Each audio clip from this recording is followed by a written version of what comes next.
Vamos nesse ritmo aqui com PVC e Abel e a sua participação na nossa hashtag, porque terça-feira é dia de Libertadores, duelo entre Grêmio e Racing da Argentina pela última rodada da fase de grupos. E esse jogo você acompanha com exclusividade aqui no Fox Sports. E tem mais, tá, gente? Vale a liderança do grupo 5, apenas. Portanto, de Belo Horizonte, o Diego Bertozzi tem mais informações sobre o Cruzeiro e sobre essa partidaça.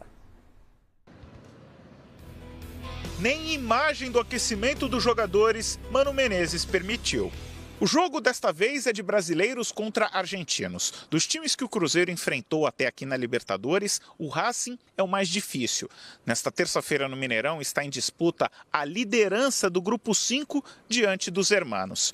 Quem conseguir terá a vantagem de fazer a partida de volta das oitavas de final em casa. O Cruzeiro teve um início complicado na Libertadores. Nos 3 primeiros jogos, apenas 2 pontos ganhos, mas depois vieram goleadas sobre a Laú e o Vasco. Não foi um início como nós esperávamos na Libertadores, já de cara com uma derrota, depois também com um empate em casa. Isso, quer queira, quer não, mexe com nós também, com os torcedores, com todo o ambiente aqui no clube. Porém, fomos colocados à prova já, logo depois também Brasileiro, Copa do Brasil. E com a nossa força do elenco, com todos juntos, conseguimos superar esses jogos difíceis que tivemos, reconquistando a nossa moral, reconquistando nosso bom futebol. A estreia da Raposa na competição foi exatamente contra o Racing. Os hermanos ganharam por 4-2. Então acho que revanche não, mas... sempre vai ter aquele... A gente vai lembrar do que eles fizeram lá, da goleada que a gente tomou, da forma que foi. Então espero que a gente aí esteja numa noite iluminada para devolver a goleada. Apesar do mistério, Thiago Neves deve jogar, mesmo sentindo um incômodo na panturrilha. Para Lucas Silva, a volta de Thiago aumenta a confiança do grupo. A volta de Thiago, somente a presença dele em campo, já é de suma importância, que o adversário já fica muito preocupado em não deixar ele livre, não deixar ele jogar, porque é um jogador muito decisivo, que como foi na Copa do Brasil, agora também vencendo na Libertadores. Uma carta na manga. Se o maestro for mesmo uma carta, qual ela seria no baralho? Eu acho que o Zap, né, é o principal ali, que no momento que você precisa, ela tá ali para ser decisiva. Então, como eu falei, eu sou decisivo e acho que a carta mesmo seria o Zap. O Zap que é a principal carta. Os cruzeirenses sabem que ele não está blefando, então, truco neles. Tá aí, o Cruzeiro que conta com o reforço do Edilson, que se recuperou de lesão, assim como o Thiago Neves, que nós acompanhamos ali. Ele que não joga desde o dia 6 de maio na partida contra o Botafogo, ele está de volta para essa partida. Mas um pouquinho antes de vocês chegarem ao Bom Dia Fox, nós havíamos questionado sobre o ataque do Cruzeiro, o poder de fogo do Cruzeiro. Vamos colocar aqui na tela 3 personagens, aí eu quero saber de vocês no momento do Mano Menezes, quem é que joga no Cruzeiro de vocês contra o Racing? Porque nós temos essas 3 opções com bons números, o Raniel, o Sassá e o Sobis. O Raniel tem 16 jogos e 4 gols. O Sassá, 13 jogos e 4 gols também. E o Sobis, 18 jogos, atuou um pouquinho mais, mas também balançou a rede 4 vezes. Abel, pensando no confronto contra o Racing, time argentino jogando, o Cruzeiro jogando em casa, quem é que vem no seu ataque? Eu vejo o Sassá aí dos 3, né? São 3 boas opções, mas acho que o Sassá está num momento mais legal aí. Eu apostaria no Sassá. É a melhor média, né? Porque tem menos jogos e o mesmo número de gols dos concorrentes, né? Dos colegas, dos companheiros, enfim. Vale a lembrança de que no começo do ano, o Mano Menezes dizia que na Libertadores é mais fundamental do que em outras competições o centroavante. E foi isso que ele alegou, justificou para a contratação do Fred. Sim. Ele queria o Fred muito em função da necessidade do centroavante nos jogos como o de hoje, contra o Racing. E é interessante essa volta, né? Não foi confirmada a escalação, mas muito provavelmente o Thiago Neves de volta. Jogador importantíssimo pela liderança, pela categoria que ele tem. E esse jogo tem tudo para ser um jogão. por tudo que aconteceu naquela primeira rodada, né? Aquela vitória 4-2 do Racing, que agora eu estava até dando uma olhada lá nos jornais argentinos. O Racing está muito bem na Libertadores, vai se classificar, mas não está num momento muito bom.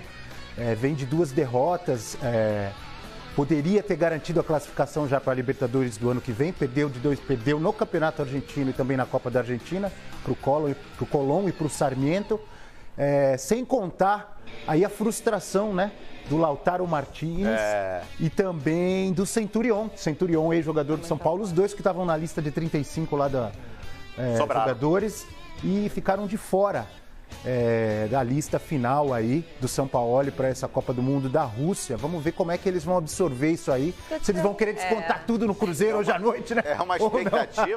É uma expectativa muito grande no Racing, isso, com certeza. Inclusive na coletiva, o Kudê, técnico do Racing, ele falou justamente sobre esse tema. Pois é. O Lautaro Martínez, o Centurión, esses 2 jogadores fora da lista final do São Paulo. Vamos acompanhar, vamos ver o que disse aí o técnico do time do Racing, o Kudê. Solta aí. Un partido duro, como nos tocó allá, un rival importante, de los mejores equipos de la Copa, a mi entender. Y bueno, vamos a tratar de llegar de la mejor manera y bueno, creo que hemos preparado bien el partido, muy ilusionado, bueno, y con la expectativa, ¿no?, de la lista definitiva. Bueno, hay que meterle, ellos seguramente también tenían mucha ilusión, pero bueno, en estos casos, como me gusta pensar, normalmente hay que buscar la cosa positiva y bueno, hemos tenido dos muchachos, 2 jugadores muy cercanos que estuvieron dentro de una lista de 35 jugadores argentinos que juegan en todo el mundo y no es poco. De ahí en más, bueno, el club, los dirigentes siguen teniendo confianza en uno y yo voy a seguir laburando de la misma manera. Podríamos buscar un montón de excusas como la falta de varios jugadores sobre el final, pero en ese partido no hay excusa que valga porque somos Racing, juegan en Racing a los que les ha tocado estar y tenemos un plantel, no 11 jugadores. Bom, tá aí o Kudê, o técnico do Racing, falando, lógico, que havia essa grande expectativa, principalmente do Lautaro Martínez aparecer na lista. Não está, mas hoje à noite é Racing, não é Argentina. Eu quero saber de vocês sobre a Argentina daqui a pouco, mas puxando até esse viés que o Abel colocou aqui pra gente.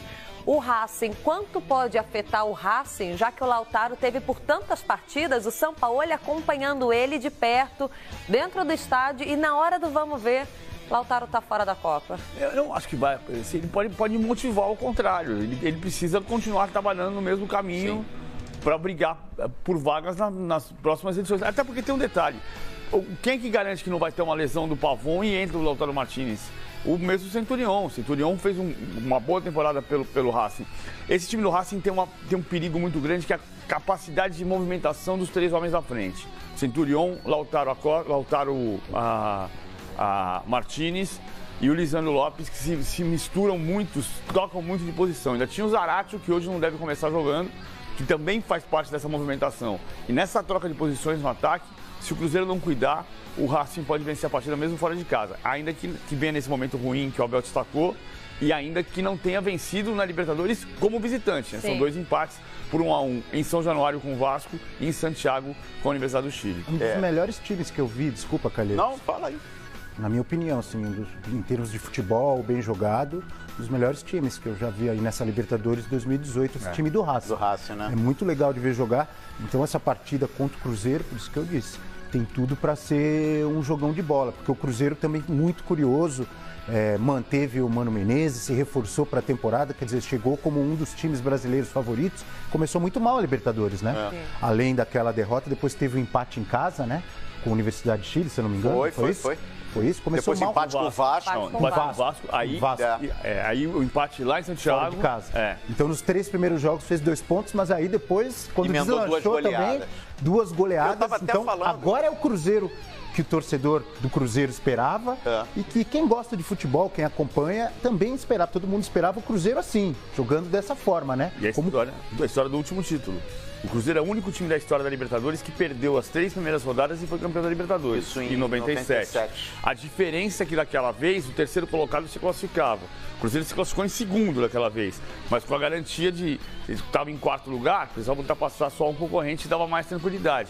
Mas de qualquer maneira está na história do Cruzeiro. Perder as 3 primeiras e ser campeão. 2009 perdeu o título no Mineirão para o Estudiantes, né? A gente estava falando mais cedo aqui, justamente destacando o Lautaro Martinez, né, que está negociado com a Inter de Milão, né? Aliás, esse é um detalhe, né?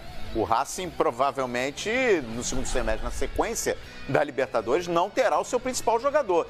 E olha só, tá lá no site do Fox Sports, você pode acessar lá para ver os detalhes, foxsports.com.br.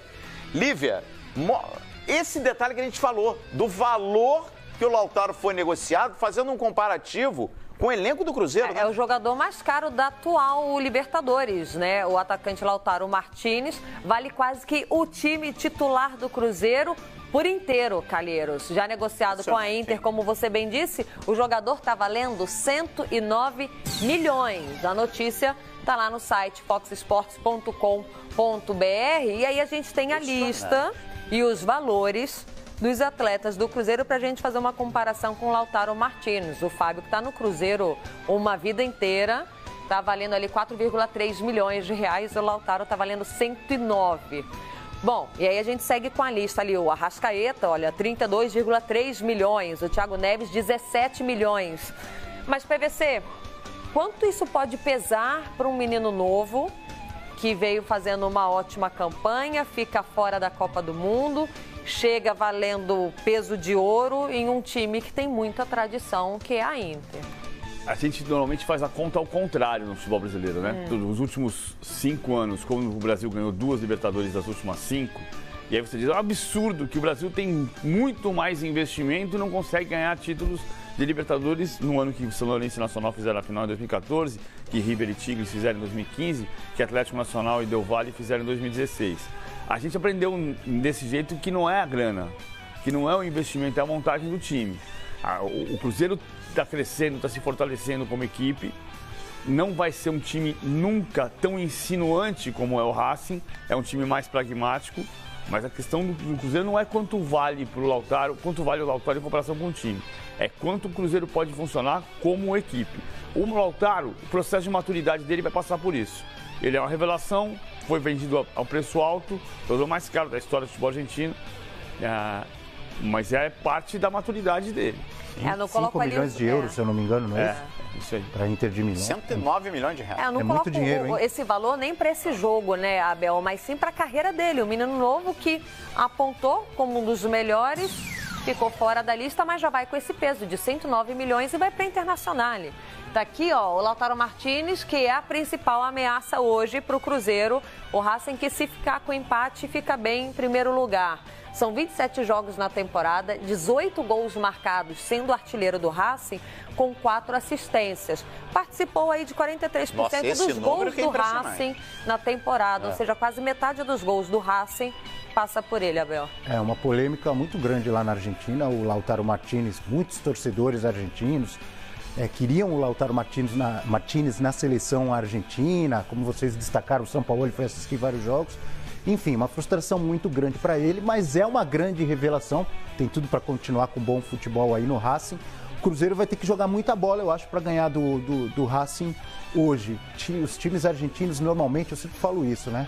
Você pega um time argentino na Libertadores, as pessoas falam, Boca, River, mas todo time argentino sempre tem muita raça até o final. Eles não têm medo de torcida, o Mineirão vai estar lotado. Se bobear, às vezes eles jogam melhor até fora de casa do que em casa. Você vai jogar na casa deles, é aquela galera cantando o tempo inteiro. E sempre tem 2, 3 que sabem jogar bola, além de tudo isso, da raça. O Lautaro Martínez é esse destaque aí. Mas sobre esses valores que vocês colocaram, que a gente colocou aqui na tela, né? Eu sempre me lembro até do Tite, daqui a pouco acho que a gente vai falar também de seleção brasileira. O Tite sempre lembra, se o valor, né? Se esse valor financeiro aí do time contasse tanto, o Corinthians não teria vencido o Chelsea na final do Mundial. Nem o Internacional em 2006 teria batido o Barcelona. Teria batido o Barcelona. Tem vários exemplos que a gente pode colocar aí. A gente pode voltar. Lá 81, Flamengo e Liverpool. O Liverpool tinha uma constelação. O PSG hoje seria campeão de tudo. Paris Saint-Germain ganharia todo. Aliás, a FIFA divulgou uma relação ainda dentro desse